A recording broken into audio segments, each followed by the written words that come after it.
Okay, so I wanted to welcome you back to the second part of this review of Voddie's book, Fault Lines. And I want to cover a couple of applicational aspects. I want to pick up where I left off earlier, talking about the concept of convergence theory. And this actually intersects with several little aspects and critique of the overall discussion. Whether you're talking about the convergence theory, whether you're talking about the critical race theory's rejection of liberalism, as some people have put it, and something being revolutionary versus incremental or whatever. There's a lot to be said about that in civil rights rhetoric. None of it's uniform anywhere. It's not like Martin Luther King, as we've seen recently. There's a great article that came out the other day on this. Martin Luther King Jr. advocated only incremental reform. He had some rather harsh things to say about how we need to take the X to the root as well in certain areas. But, in all of this, in all questions of social theory and social transformation, which, by the way, in the book, Voddie says he's in favor of transforming culture, as he put it, page 38 and 39, a laudable and worthwhile goal. So we agree on that. But in doing that, you realize you're affecting sanctification in time. Now, I use the word sanctification loosely. I'm not talking about we're actually changing people's hearts, although that can happen in the process that the gospel is involved. But bringing social change, it's something oftentimes you have to work hard and you only get a small bit of what you're after. You set goals and sometimes you only get an incremental change. But people then turn back and say, well, then, okay, we need to only work for incremental change. And they set their goals as small increments. And that usually has turned into kind of a stonewalling tactic or a delaying tactic. And this is what Martin Luther King complained about in his letter from the Birmingham jail, where he says, we've been told the time is not right. The Negroes have to wait. The black man has to wait. Why be so pushy? Why say demand change now? And he says the truth is we've spent our whole lives hearing wait, wait, wait. And what wait really means is it's not coming. It's not going to change. And unless we push hard to bring change now, it will never change. And that seems to be the case in a lot of regards.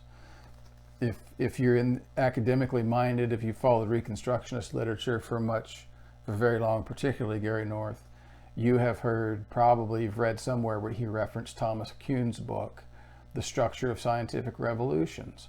The academic and scientific world acts this way in many regards. It resists change, even when change is ripe, even when the work has been done and the theories have been presented. There's this power in the academic guild that resists being pushed out as the top dog, as the spokesperson, so that in any given era or any given particular advance, there has to be a real effort to get the word out, to push, to make change happen. And that's been described by many people. That's even more true in politics, because there you're not just talking about knowledge and scientific knowledge, you're talking about power. You're talking about place, status in society. And if you study like I did, do a study of racial history and the history of slavery and the aftermath, you will see this not just over and over in a bare form. Like it happens because they don't want to give up slavery, and so then they turn to black codes, and they don't want to give up black codes, so they give a little way, and it turns into separate but equal. And then they have Jim Crow, and Jim Crow was based on the concept of private property rights. What are you going to do? Take away our private property rights? You must be a Marxist. And then it's fighting, clawing to hang on to that vestige of hate, and racism under the guise of many other things. And before long, race is completely out of the discussion, and now it's just law and order. And you may say that's not racist anymore, but even if we granted that, it was definitely a racist dog whistle at one point, where we knew we couldn't say the N-words anymore and keep those guys out of our neighborhood. But if we focus on crime and law and order and keeping these dangerous drugs out, then we can harass the black guys on the street corner and make sure they don't get close to our neighborhood. And all that kind of stuff goes on historically. And, you know, if you study that history, you see these dynamics happening, but it didn't just happen at that level, it happened at other levels too. Wow, I lost my train of thought. Anyway, coming back to these concepts, just briefly, of the intersection of them and the concept of convergence theory. And this Voddie painted as, I mean, just in a very ugly way, painted it as if white people can do no righteous acts. And that's the CRT position, as if they claim that about white people. And that, along with the concept that they want to have more drastic, serious, more deeper structural changes. There's a great passage here in Crenshaw's larger work on race and reform. And this is page 1368. And it says,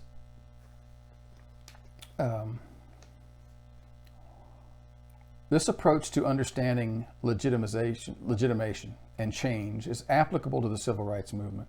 Because blacks were challenging their exclusion from political society, the only claims that were likely to achieve recognition were those that reflected American society's institutional logic, legal rights ideology.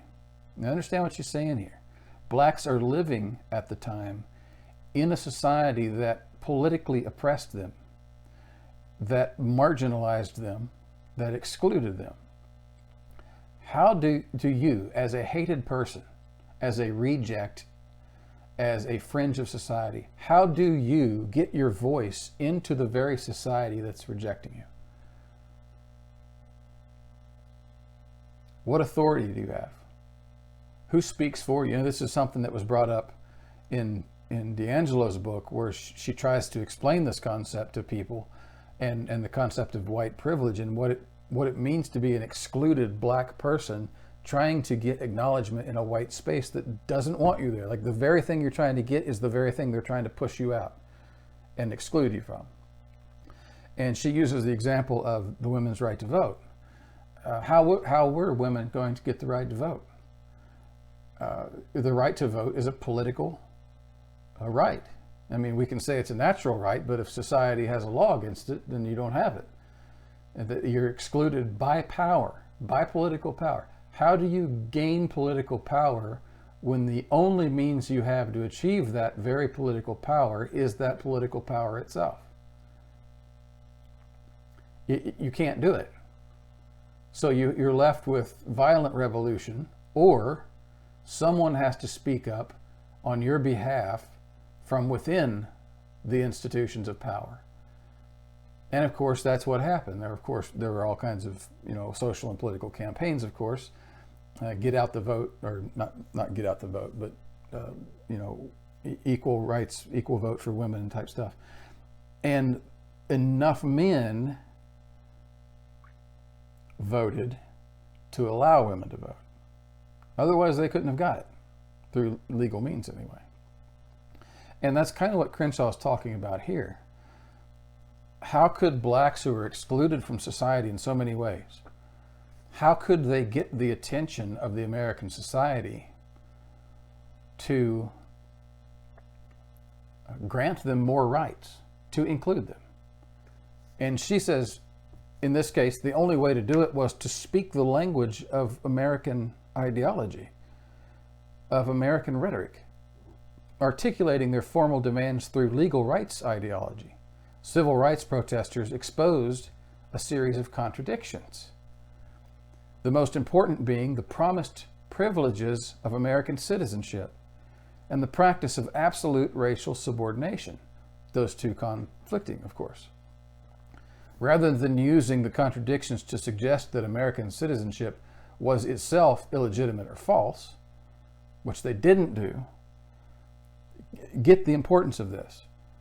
She's saying that in the face of that contradiction, where we're told we have the promise of equal rights, but society's not giving us equal rights, the rights of the very citizenship that we are said to have, we could turn back and confront that inconsistency by saying either the whole concept is invalid and you're a liar and your whole society is crap, or that would be the revolutionary claim. That would be the claim that this whole thing needs to burn and we need a complete reorganization from society from the ground up. That would be the revolutionary claim, but Crenshaw points out they didn't do that. Rather than using the contradictions to suggest it's illegitimate or false, civil rights protesters proceeded as if American citizenship were real and demanded to exercise the rights that citizenship entailed. By seeking to restructure reality to reflect American mythology, blacks relied upon and ultimately benefited from politically inspired efforts to resolve the contradictions by granting formal rights. When she says they wanted reality to reflect the American mythology, she's not saying she believes this is mythology, but from the perspective of the people at the time who were being denied the very rights they were told America stood for, it was a mythology. So they confronted that, what in their time was a mythology, and made it live up to its promises. And they benefited from this. Although it is the need to maintain legitimacy that presents powerless groups with the opportunity to wrest concessions from the dominant order, it is the very accomplishment of legitimacy, that is, working within the political order, that forecloses greater possibilities. In sum, the potential for change is both created and limited by legitimation. Now, why is this important? Not only does it kind of speak to some of these concepts, it speaks to convergence theory. Why? In this particular instance, it is speaking to the white people who had power and were excluding black people. It was saying to them, if you live up to the ideals that you say America stands for, then you will grant us the rights we're requesting. Because you're a citizen, you have those rights. We're citizens, we should have these rights too. And we should all be citizens together with the same rights. Now, that's just purely clear and logical, right? That is good political rhetoric. That is good legal rhetoric. And we know that in a very simplified way, that's what happens. Why is Crenshaw telling us this? I mean, first of all, let me say, that's convergence theory.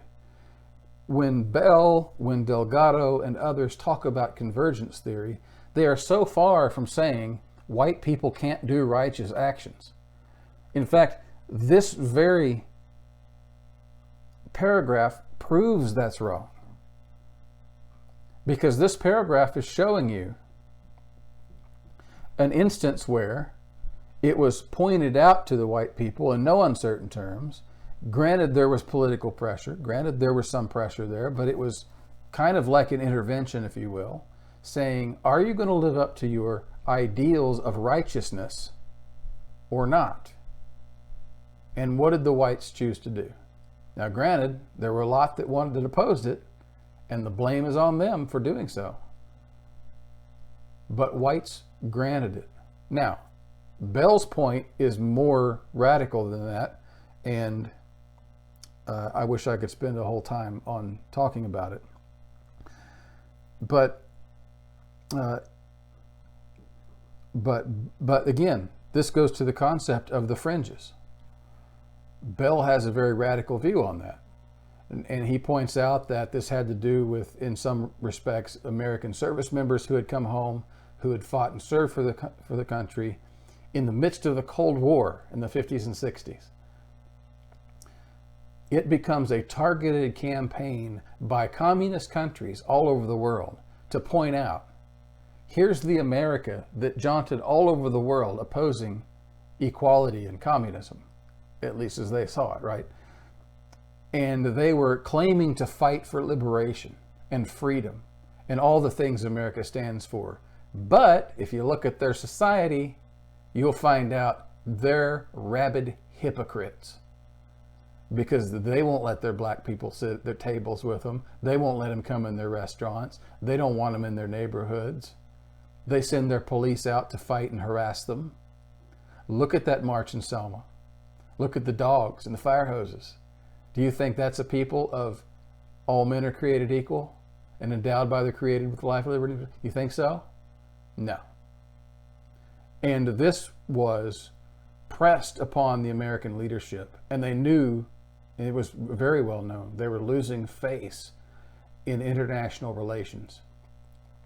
And this was a strong impetus behind the adoption of civil rights movement, which was known to be wildly unpopular with a large segment of the American public, but it forced their hand. Now, Bell makes that argument, and there are subsequent scholarship that really backs it up pretty hard, that this was, if it wasn't the impetus, it was certainly in the calculation. It was certainly a major impetus that was in the calculation. So these things aren't so easily dismissed, that when we talk about convergence theory, there's a lot of different convergence when we're talking about white people's interests converging with the interests that are being clamored for or demanded properly from the civil rights protesters.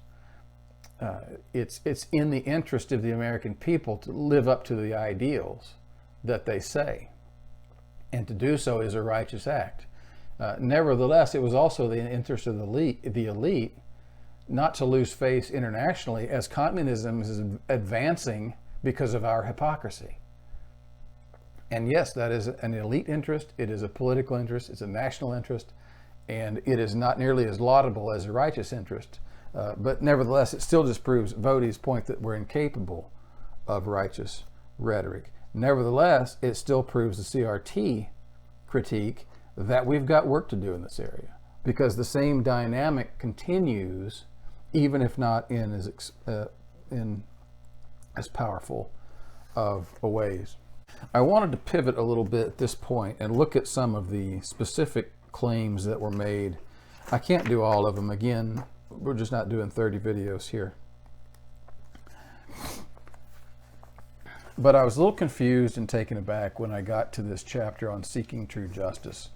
Voddie's main point in this article, in this chapter, is to say, you know, we want real, true biblical justice, and we want to support that, and it stands over against biblical justice. That's the stated goal. The real goal, I think, is really to say there's a narrative in the media that black people are being oppressed through police action, and it's a false narrative. There is no racism in the police.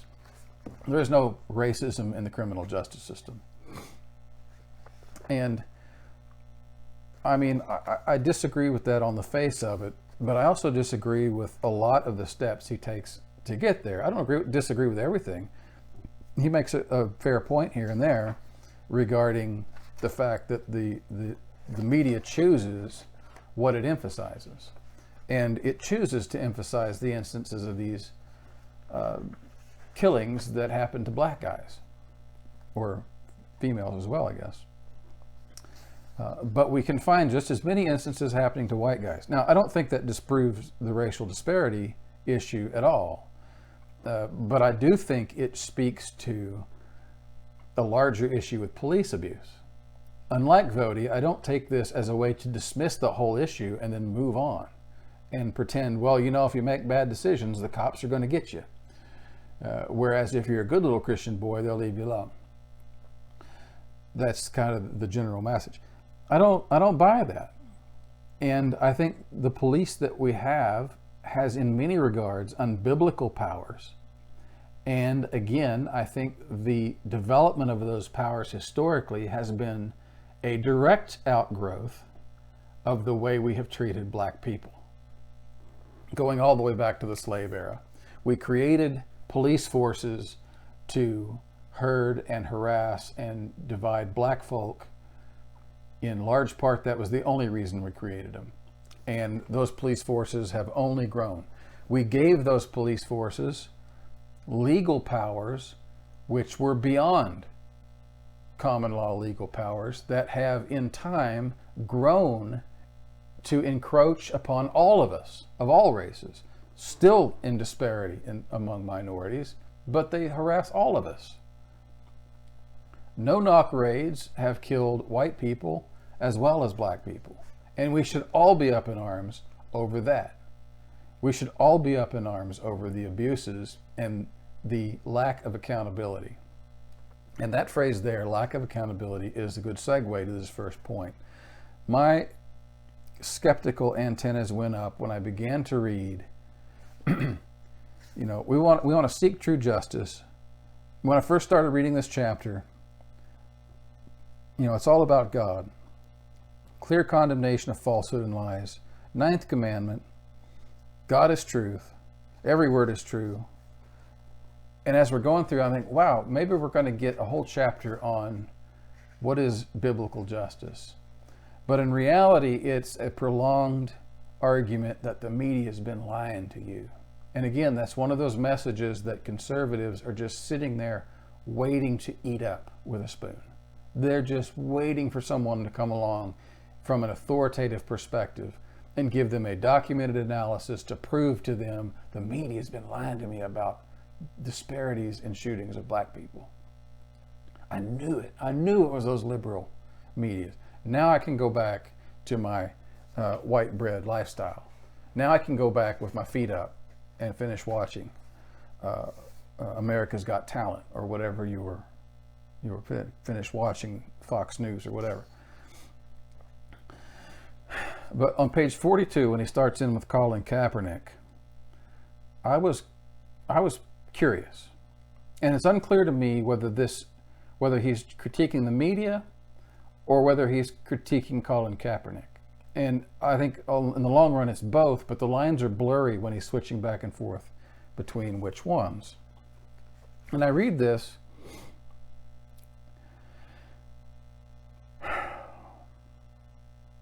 and he says, he introduces Colin Kaepernick. September 1st, 2016, 49ers quarterback Colin Kaepernick decided to kneel during the national anthem. This was during a preseason game.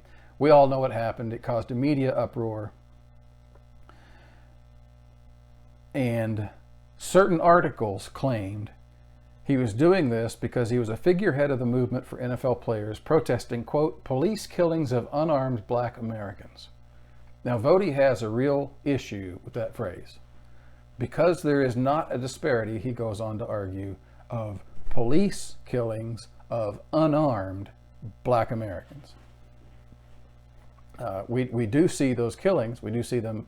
Some of them are unarmed, and some of them are black. But there are just many white people that suffer that particular malady. And besides, some of these guys weren't unarmed. And third, it's not all police killings because, Ahmaud Arbery, he wasn't killed by police. So let's not blame the police. There's all these kind of little nitpicky things, but I'm still focused on Colin Kaepernick's reason for kneeling. And that's what Voddie gets back to, the paragraph at the bottom of page 42. However, I was shocked and more than a little disappointed when I learned that the real flashpoint for Kaepernick was a case that had even less merit than these.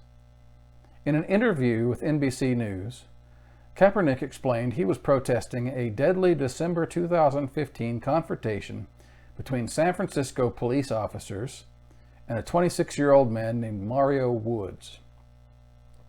The fact that Kaepernick and others saw the Woods case as legitimate cause for protest is quite telling. Now, I'm going to read quite a bit here just over the next page or so. 3 aspects of the Mario Woods case belie the claims of Kaepernick's crusade and reveal the true fault lines that lie beneath. We hear over and over that taking a knee during the national anthem is an act of protest against police brutality, as evident by the rampant hunting and killing of, quote, innocent unarmed black men. Okay, now we're away from Kaepernick again because Kaepernick never said that. He never used that phrase. He never used those adjectives, at least not at this point. However, like several of the other black men shot or killed by police in 2020, Woods was neither innocent nor unarmed. In fact, when confronted by the San Francisco police, Woods reached into his pocket and produced a knife nearly 8 inches long. That's an old tactic, by the way. It was a 4.5-inch knife, but if you're including the length of the handle, then you can say it was over 8 inches long, and it makes him sound like, twice as aggressive. It doesn't make it any less of a threat, but it sounds better. Second, Woods was a threat to both the police and the public. The police were responding to a stabbing. The victim had been taken to a nearby hospital where he gave a description of his assailant. Police were dispatched to the scene where they found and confronted Woods. At that point, Woods drew his knife and refused all 5 responding officers' attempts to stop him from using it. According to a report released after a year-long internal investigation, these included verbal commands, OC spray, less lethal force options including 40 millimeter ERIW and 12 gauge ERIW beanbag rounds. None of these options achieved the desired effect. Woods continued to brandish his knife and did not surrender. One bystander who captured the events on his phone can be heard saying, "Drop that knife." And again, "Drop that knife, homeboy." Somebody asked, "Did they shoot him?" Another bystander says, "They're using rubber bullets." Woods was hit multiple times by these less than lethal rounds, once taking him to the ground. However, he got up and continued to threaten police and civilians. In the end, quote, Woods continued directly towards, unquote, the 5 officers facing him until he was, quote, less than 10 feet away. Only then did they open fire. This incident was tragic, to be sure. However, to cite it as an example of police brutality that warrants national protest stretches credulity, especially when the protest is characterized as a movement to raise awareness of the killings of unarmed black men. More importantly, cries for justice for Mario Woods and the ensuing Kaepernick protest reveal a kind of cognitive dissonance that underlies much of the critical social justice movement. Understanding the ideology that lies at the root of his cognitive dissonance is key to recognizing the fault line it represents. Now, I want to say 2 things. It's very blurry here where he's talking about Kaepernick's protest and Kaepernick's reasons for doing what he did and has done versus what some people in the media said happened. And the media's mantra of unarmed black men. That has its own area in which we have to assess its accuracy. Kaepernick's kneeling and protesting and his messaging, I think, is different. And I say this just out of fairness and accuracy. 2 things this book routinely lacks. But this account of what happened with Mario Woods, I'll be honest, I had not heard of the Mario Woods case. And so this was fresh for me. And I went, like anybody would do, I went and read some articles on it, and I went and pulled up YouTube videos on it. And the original videos from multiple perspectives are shown. Now, Voddie quotes the facts of what happened here from the police reports that were written. And he does quote from the one video where you do hear the guy saying, "Drop the knife." But there's a couple key facts left out of here. He says the guy was brandishing the knife. Well, you can go watch the video for yourself. It's on YouTube. It's easily found. Watch it from every angle. There's no brandishing of a knife going on. We later find out the guy has mental health issues, history, and he had drugs in his system. Very common things. But the mental health issue in itself is a big deal. It means this case needs to be handled a little differently. The guy's not threatening anyone with a knife. I do know that he had slashed a person on their arm a while before this. But by the time the police catch up to him, they have him cornered against a wall, surrounded 5 guys. He's up against the wall. And he's standing there, kind of cowering. And he never reaches, he never lunges, he never brandishes the knife. He may have been holding it in his hand. It's hard to tell from the video. And at one point, he takes his hands from down around his waist and he lifts them up a little bit like this because he's making a point. You could tell he's like saying, "You're not going to get me today," or something like that. He immediately puts his hands back down. And the police don't shoot him at this point. They're talking to him. And he starts to walk along the sidewalk, along the wall and the door he's at, away from the police officers. And you can see it in the video. One of the officers walks around and gets in front of his path to impede him. And only then, as he took like one more step toward the officer just opens fire on him. Like there's no time at all between the time this officer runs over, cuts in front of the guy, and then all 5 of them just mow him down. Now,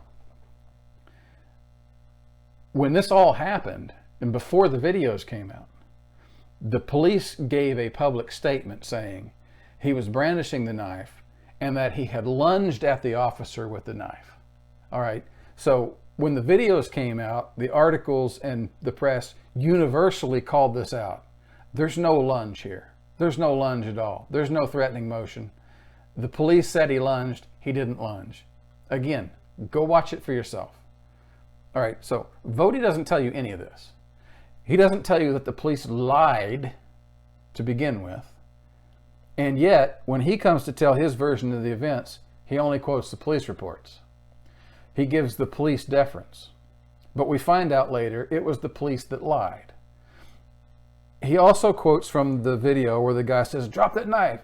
Drop that knife, homeboy." You can hear him. He's pleading. There's passion in the guy's voice. He's serious. He's like, he wants the guy to live. He knows what's going to happen if he doesn't stop. And finally, he sees the officer run over, and then all 4 of them. It sounds like the 4th of July. There's something like 22 shots that go into this guy. And he didn't move, lunge, thrust, anything. He took one step. And the guy says, "Drop the knife, drop the knife." The police open fire. The guy crumples to the ground. And then you hear the same guy saying, "That was not necessary." Okay? Voddie doesn't tell you that. Voddie doesn't tell you any of these things. Voddie also doesn't tell you that there was a civil suit brought against the police. Voddie doesn't tell you that the city had to settle for $400,000 to the family of the victim. Voddie doesn't tell you that when the police authorities, the San Francisco has a, what is it called? I have it written down, it's on a different page. San Francisco has a police review board, effectively. They have an audit investigation that is a governmental agency that is independent and it investigates the police.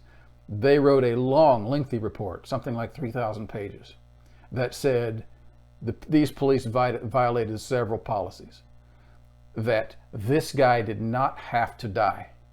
There is no reason in the world that they had to open fire on this guy. He was not a threat to them, and they had other means of solving this problem. Now, of course, the police unions disagree, but the police unions always disagree when it comes to saving face for their members. And they're not the ones that make the decision. And so the police review board came back, said this was wrong. He didn't need to die. The onlooker said he didn't need to die. You can see it for yourself and realize that the police lied and he didn't need to die. So, by the mere fact that this guy was not unarmed, Voddie wants to make an issue out of it. By the mere fact that if you read the police reports only, it sounds like he was a really bad threat to the police, but it turns out he wasn't. And ultimately, it was a jury that decided he wasn't a threat because they awarded the family $400,000 in a wrongful death lawsuit.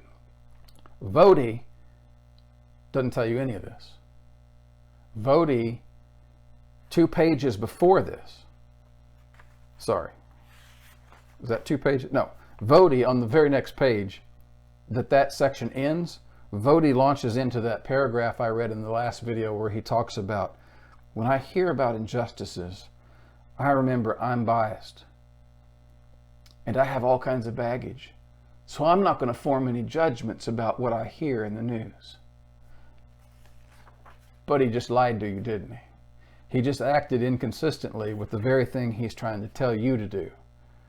See, he's trying to tell you, don't form judgments when you hear about injustices on TV, because you know those filthy leftists in the media are lying to you. However, when I tell you my version, you should listen to me. When I form judgments, you should listen to me. When the police tell you their version of the story, we should probably just go ahead and quote that in our book as if it were fact. And we should leave out all the rest of the story, because that might cloud the facts.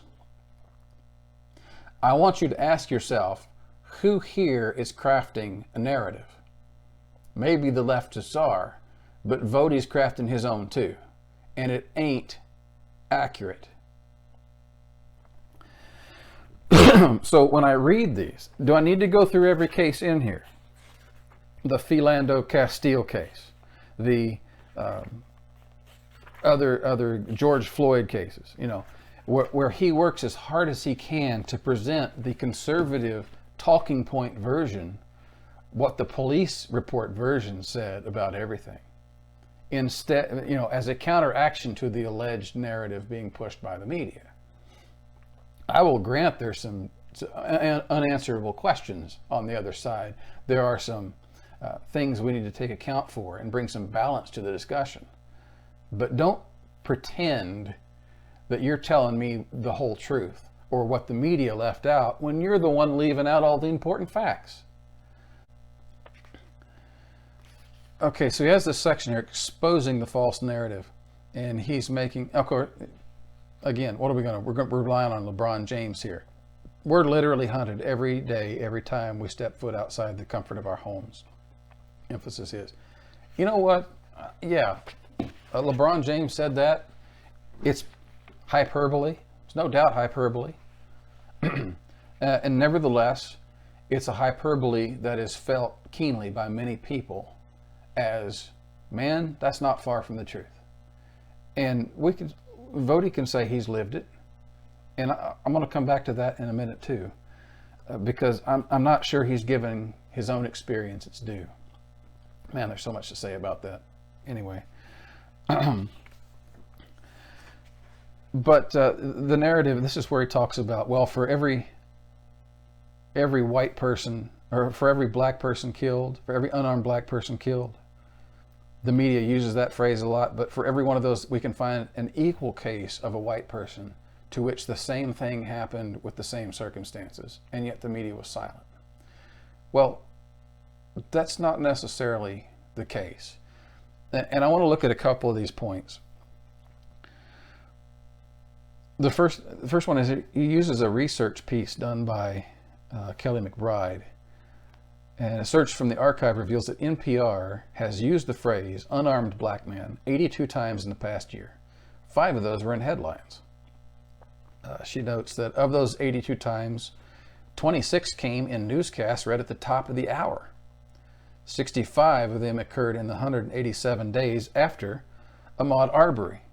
And I stopped reading at this point. I'm like, well, what's the point then? Why is this an issue?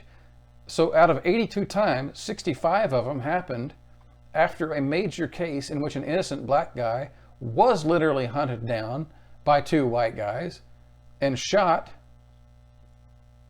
and he was unarmed, and NPR did extensive coverage of that story.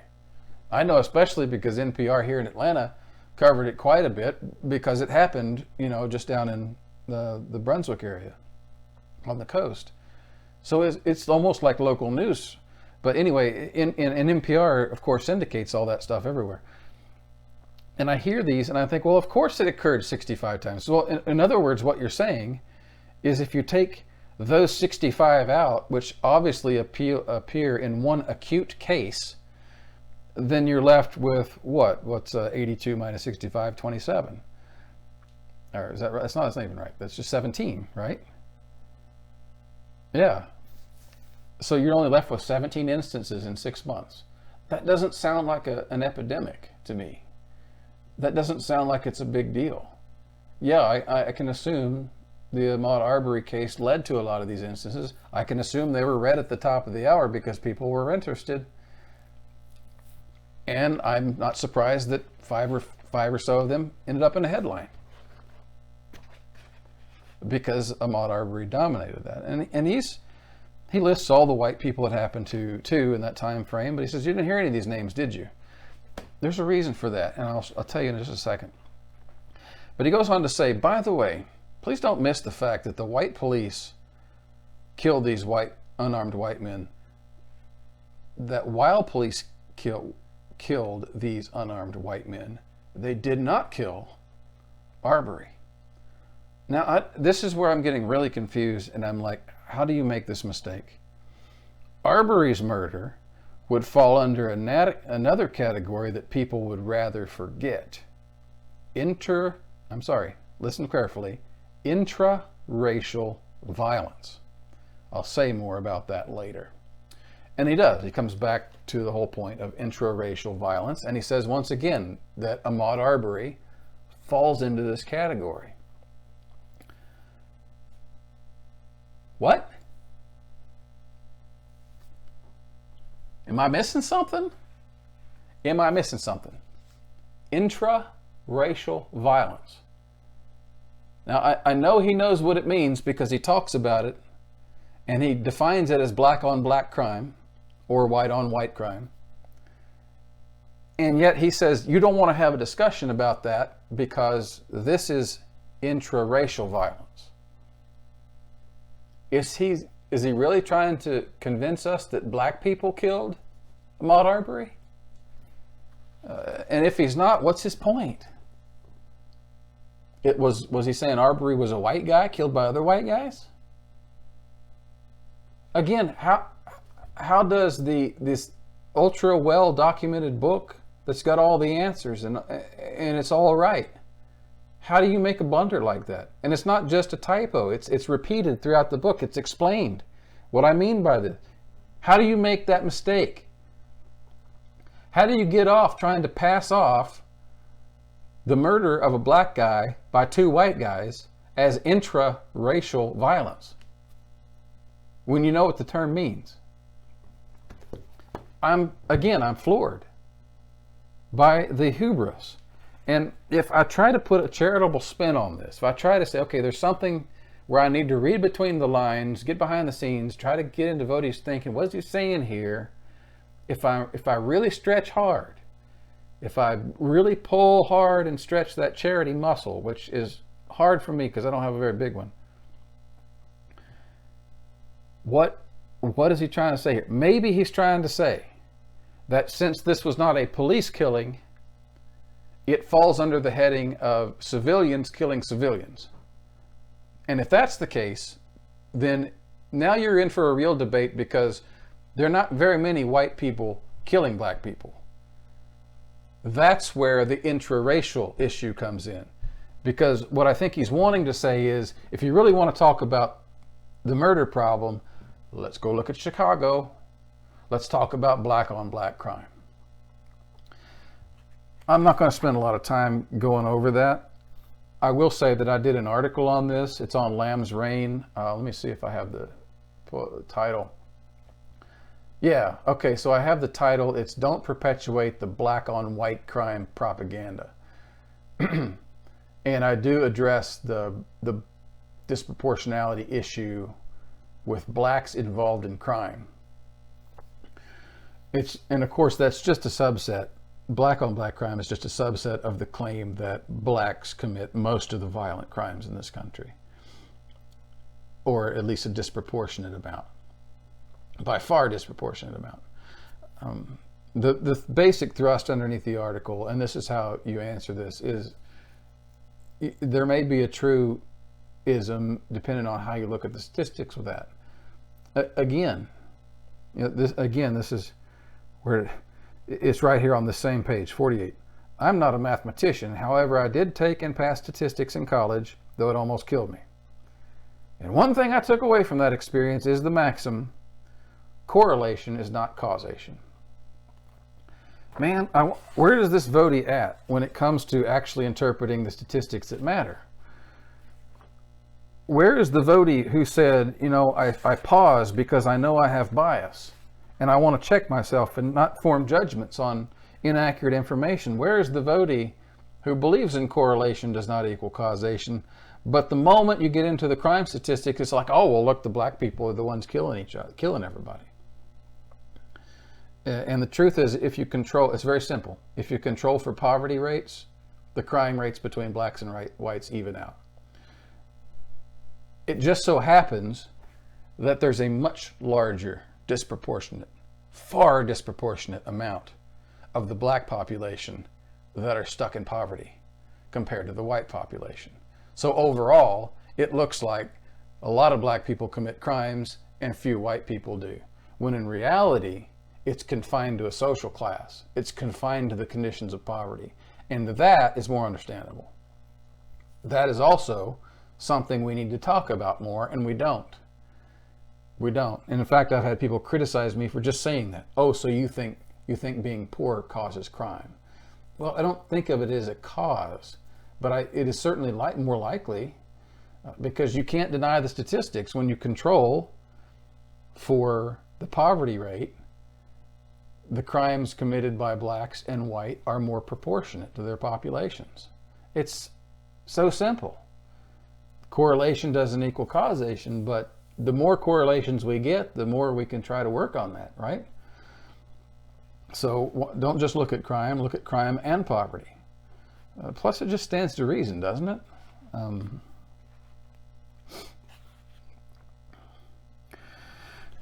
But this is followed by a section Voddie refers to as extensive research. And here is as slanted as a place as this book gets. The best research on the topic of fatal officer-involved shootings has been clear. And he refers to the Harvard economist Roland G. Fryer in a forthcoming study. Well, that study is actually already out. Other people, I think, have addressed this, by the way. And he goes on to say, meanwhile, a National Academy of Sciences study ignited controversy when its authors proclaimed, quote, "We find no evidence of anti-black or anti-Hispanic disparities across shootings, and white officers are not more likely to shoot minority civilians than non-white officers." More fundamentally, the researchers noted that using population as a benchmark makes the strong assumption that white and black civilians have equal exposure to situations that result in fatal officer-involved shootings, which is the only way the ratio could be viewed. This is where people say black people are shot by police at a 2.5 to 1 margin over whites, and that, of course, is unacceptable, et cetera, et cetera. And he says, well, the only way that statistic is true is if you consider that they have equal exposure to police. Instead, he argues, quoting again, if there are racial differences in exposure to these situations, the calculations of racial disparity based on population benchmarks will be misleading. And I wrote, of course, in my various notations in this book, of course. If we squint real hard and only look at part of the data, then we can say that it evens out. Or we can make sense of the data by saying, well, you know, more black people are confronted by police, and so of course more of them are going to be shot. And then of course you add on to that, well, black people commit more crimes, therefore they're going to get more exposure, therefore it stands to reason that they would be shot at disparate rates. The reason they're shot at disparate rates is not because of racism, it's because of their own poor judgment, their own involvement in crimes, et cetera, et cetera. The problem is, and one more thing, he goes on to add that it must be noted that these findings and others have been attacked as biased, inaccurate, and downright racist. However, they remain the best work on the topic. Says who? Says who, Voddie? What is your authority for being the judge and jury on which of these studies is the best work on the topic? How do you judge that? By what criteria do you determine this one's good and that one's not? I'll tell you, it's the same criteria that runs through this whole book. It's what the conservative Fox News Christian crowd wants to hear. Voddie has zero credentials to be making that judgment. In fact, there aren't very many people who do have the credentials to make that judgment, and the people who do have the credentials to make that judgment argue about it. That's why those studies were criticized as being biased, inaccurate, and downright racist. Now, Voddie buries this idea in a footnote, what I'm about to tell you, that is highly relevant to this discussion. That the very study he's citing that said there was no evidence of disparities across shootings, white officers are not more likely to shoot minority civilians than non-white officers. By the way, that's not necessarily a big deal, even if it were true. But the study was pulled because that very point was criticized. Critics wrote in and said, look, you do have some data that say some of the things you're saying, but you don't have the data to back up that point that you made. And they were forced to say, you know what, you're right. And outcries came from everywhere. And it was not, that's racist, that's racist, that's racist. It was, you have data to make up some of the claims you're making, but not that one. Your data does not support that claim. And so they themselves posted the retraction saying that very thing. We made a claim that it was white officers are not more likely to shoot minority civilians. That claim was wrong, or we did not have the data to back up that claim. We should not have made it. And so they went ahead and moved on. And nevertheless, that didn't stop people in the conservative popular community from quoting that line, even though it had been said, there's no data to support this. We don't stand by this claim. It's not accurate. It's not scientific. Somebody published a Wall Street Journal article quoting it and painting it all over the place. And then, of course, it went viral in the conservative media. And because of the damage done from that one false debunked claim, they decided to pull the whole article. And so it has since been retracted. Now, Voddie buries that truth in a footnote, and he tries to paper over it, saying, well, eventually the authors retracted the study, though it was peer-reviewed, and they still stand behind their findings. No, they don't. They stand behind some of the findings for which they had evidence, but not this one. Not the one that they said was wrong, not the one that was wrongfully quoted in the Wall Street Journal, not the one that's been repeated ad infinitum by conservatives who want to debunk these theories about racial disparities in police shootings, and not the same claim going on that's repeated right here in Voddie's book. Now, Voddie knew that had been retracted. He knew, maybe he didn't understand the writing of what they said they were retracting and not retracting, and what they were standing by and not standing by. That's possible. But it's pretty hard to get past the fact that he knew it had been retracted, but he was including it anyway and trying to find a way to speak well of it. The authors themselves don't speak well about it. And it was widely debunked. On top of this, the other thing Voddie doesn't tell you, in fact, he doesn't even mention, is that there are numerous studies from various groups all over that give contrary evidence to this. And they're on much broader points. Now, with all that truth, the fact that this was retracted, the fact that its own author said we don't stand by that statement, the very one Voddie is using, we don't stand by that statement, there's no data to support it, our study was not aiming to make that claim, and it can't. Scholars everywhere called it biased and inaccurate. How can Voddie go on to say, however, it remains the best work on the topic? Not only does he not have the credential and qualification to make that judgment, he's making it in the face of everyone else, except a handful of people who have a radical conservative agenda to push. Now, mind you, when it comes to guns and some other issues involved here, I am a radical conservative. I join their agenda in some ways. There is no way I would get on board with making it based on false claims and debunked, retracted articles. There's no way I would present that. and then try to bury the retraction in a footnote. And there's no way I would write a section like this trying to present those articles as the best on the topic when I know there's reams of material out there to the contrary. Again, this goes back to intellectual integrity.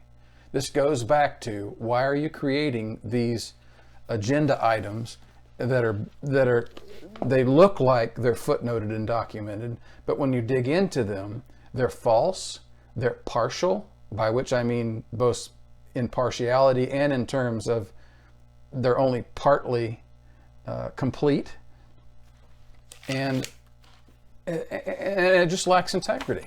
And I don't know how this is being received by the Christian public as something that is valuable, as something that is praiseworthy. Now, I want to get to that point because throughout that section of the book, Voddie is really driving home that main point that the media is lying to you. The media is pushing the fact that the killings of unarmed black men is a unique thing going on, and it proves that there's racial disparity and racial bias in our police institutions. I'm convinced that they don't understand what that means when we say systemic racism. I think they think it means that there's a lot of individual racist cops still in the system, or that there are laws somehow written into the books that tell cops to go get black guys. That's not what systemic racism means. It is lingering effects of the social conditions of the past, one of which is poverty. I mean, even if we grant that more blacks are shot because there are more confrontations with police, if we look at the data and realize that this is a poverty issue that applies equally well to the whites that are in poverty, and that it's in that bracket that the police interactions happen, well, then we can put it on kind of a package deal. It's a continuum from one point to the next. It is a package deal where you look at, okay, I can say that the lingering effects of the past and how blacks have been treated, if we don't see that the poverty is connected to that in the inner cities, I don't know what we could say is. And then that's where the crime happens, and then we send in the cops to take care of the crime. Yeah, the cop may be not, blaring out the N-word when he pulls the trigger, but the whole setup of why he's there, the whole set of social circumstances and historical circumstances that led to this point are part of what's called systemic racism. It doesn't take, and they're right, it doesn't take a conscious choice on anybody's part. It's the way they have been treated historically and the fact that we've just kind of left it there. And this is something I'll get into in the last video when I have time. It's the parable of the Good Samaritan. The Pharisees crossing on the other side of the road, not helping the victim, they didn't make a conscious choice to hurt the victim. They didn't victimize the guy. They didn't beat him. They didn't rob him.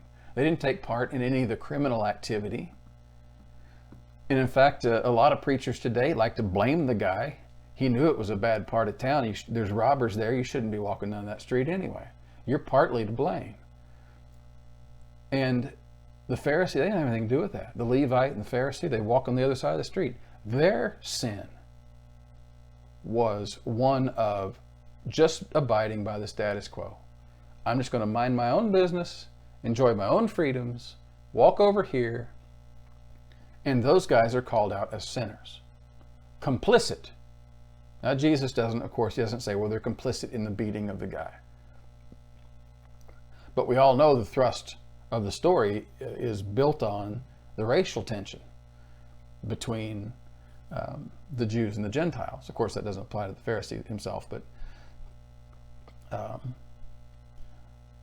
they're complicit in the sense that they have a positive duty in the call to love your neighbor, and they don't fulfill it. So, again, on their part, it's not racism, but when we're dealing with that in our situation in society, it is that. There is a positive call for us to effect change in society through the love of God and sacrificial act. And we don't do it. We know those black people are in that ghetto, and that maybe not entirely, but in a substantial part, they're there due to historical circumstances.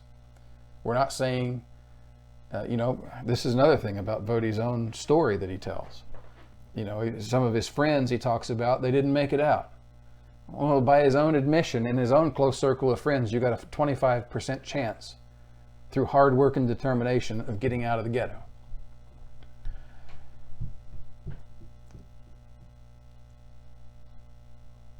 And for me to just walk by that and not do anything, for me to just walk by while the crime's happening, it's his fault. He did the crime. The cop's going down there and he's going to kick the guy's butt and maybe shoot him.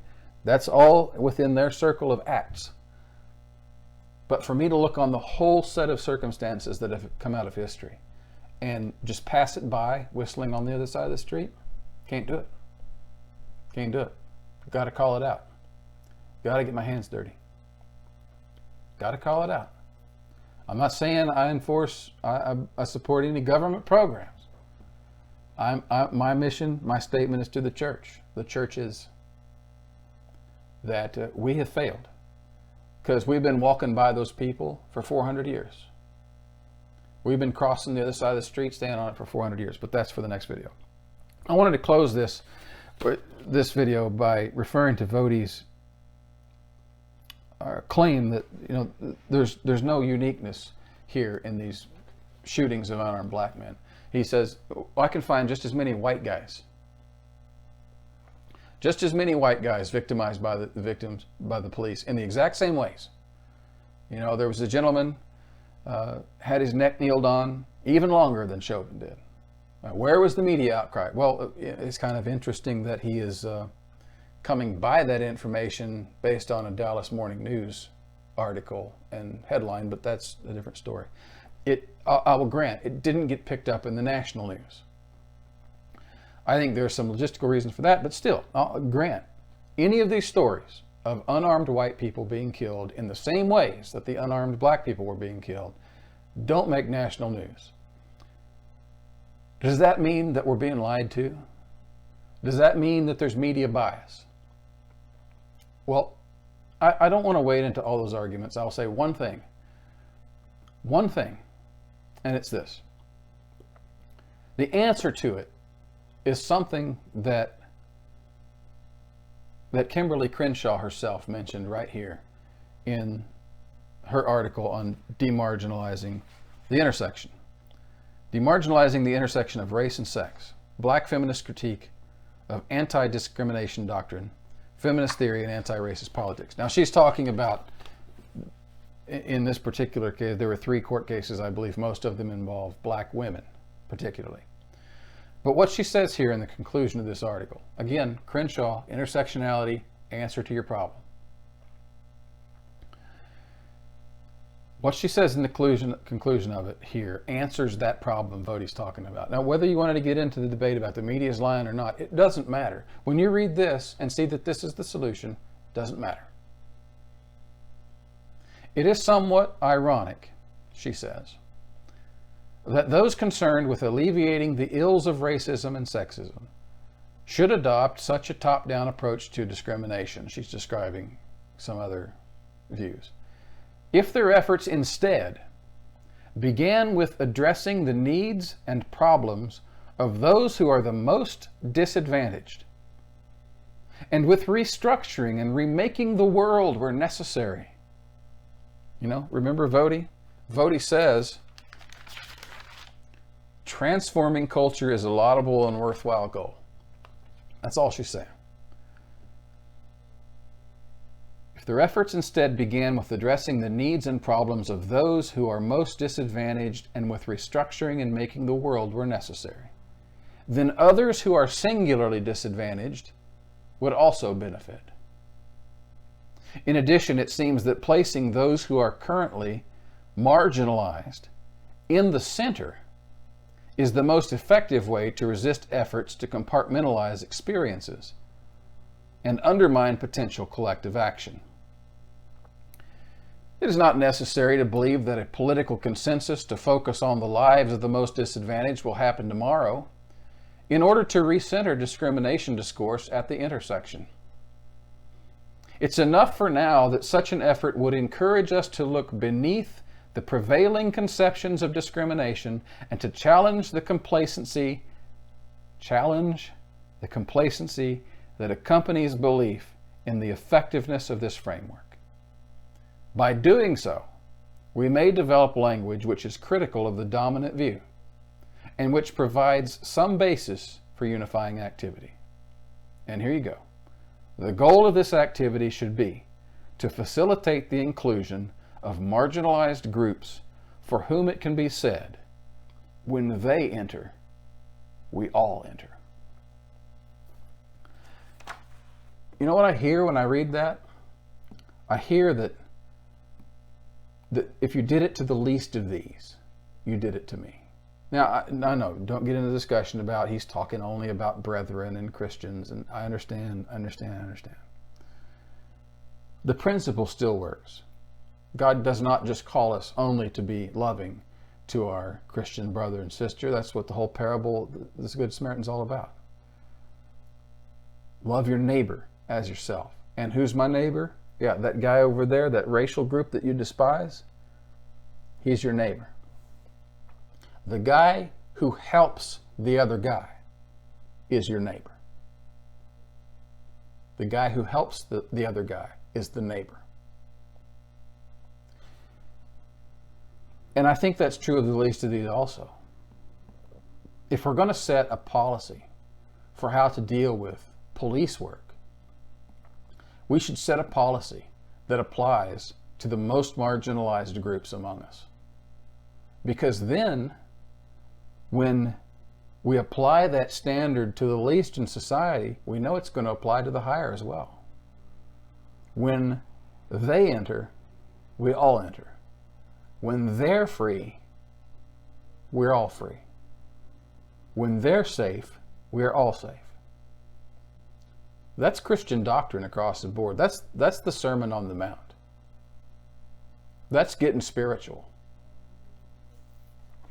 Voddie wants to know, why is it that for every one of these black guys who's murdered on TV by cops, how come we don't also vault up the white guy? Because you don't need to. Whites are the dominant majority in society. We're not under threat of anything like that as a group. Do some of our members still suffer the same fate? Yeah, absolutely. And you know what? We suffer the same fate because of the way we treated black people in the past. Because the very institutions that do that to us, we created to do to them. So, again, I realize it's not entirely that simplistic. It's not entirely that simple. But that's the principle to solve the problem. So, and it was interesting to me that Voddie talks about when he's in Zambia, and this is another one of those kind of gotcha moments, when he talks about transforming the culture is laudable and a worthwhile goal, but he doesn't dwell on it because he thinks the gospel will solve it. Well, if the gospel as we preach it alone was enough to solve it, then what in the heck happened through the whole American experiment with slavery? Because the churches who had the most of the conservative gospel, the Westminster Confessions, the London Baptist guys, all of those guys preaching the gospel the way Voddie and I would preach the gospel, were the ones most egregious in doing the racism and the sinning in slavery. Just preaching the gospel didn't help very much in that venue. And I'm not saying, obviously, that I don't think it changes hearts. But I'm saying stopping there and not expanding it into clear plans for social action is suicidal socially. It is to leave the most marginalized and vulnerable in our society out to dry. It is to neglect our duty to walk to the other side of the street and keep going. Voddie has this little part where he talks about the police in Zambia. You know, he's been living in Zambia for some time now, teaching at this college and doing whatever else he does there. And that's great. I support him. Yeah, but he has this little gotcha moments where he says, you think the police here are bad? You should see the police over there. As if we're supposed to be comfortable, I guess, with police shooting and harassing people merely because it's not as bad as over there. I don't buy that argument. I'm not content with that standard. But he says he's been over there and he sees all this police corruption, that the police steal from people, that they have to be bribed. They stop cars for the sole purpose of stealing from people. And there's all this corruption. And I'm thinking, Voddie, you've been over there 15 years. And you're telling us the police brutality over here is bad enough, not bad enough for you to speak up. But over there it's pretty darn bad. And you admit it's corrupt. Where's your sermons on it? You tell us transforming culture is laudable and worthwhile goal. Where have you spoken out about it? We got dozens of interviews and lectures of Voddie's going around spouting all these falsehoods and fallacies about critical race theory that you've written into this book. Not one lecture anywhere about reforming the police. Not even in Zambia, where you say it's so bad. I could go on in that vein for a long time, but what I think is going on here is they don't want to. They don't want to engage in social action. They give lip service. They give tidy little message to make mostly white people feel comfortable in their pews, that they don't have to do anything. There's no racial emergency. The statistics prove there's no racial emergency. There's no disparity. The media is lying to you. You don't have to do anything. And I think that is the same lying, head turned to the side, complacent church that gave us slavery, that enforced it, that gave us black codes, Jim Crow, Plessy versus Ferguson, Dred Scott even, that gave us all of the nonsense to begin with. It's the same head-turned, complacent church that maybe today they don't have overt racial animosity on their picket signs and on their lips. Maybe they know better than to talk that way. Maybe they don't even want to. But they're still on the other side of the street. And this book is designed to do one thing: keep them there and comfortable. And it's content to tell us fallacies, to lie, to make up quotes that people didn't actually say and put twisted demonic words in their mouths, to say falsehoods that never happened, to present factual scenarios in police incidences halfway, which is misleading, over and over and over again all through the book. And honestly, I'm fed up with it.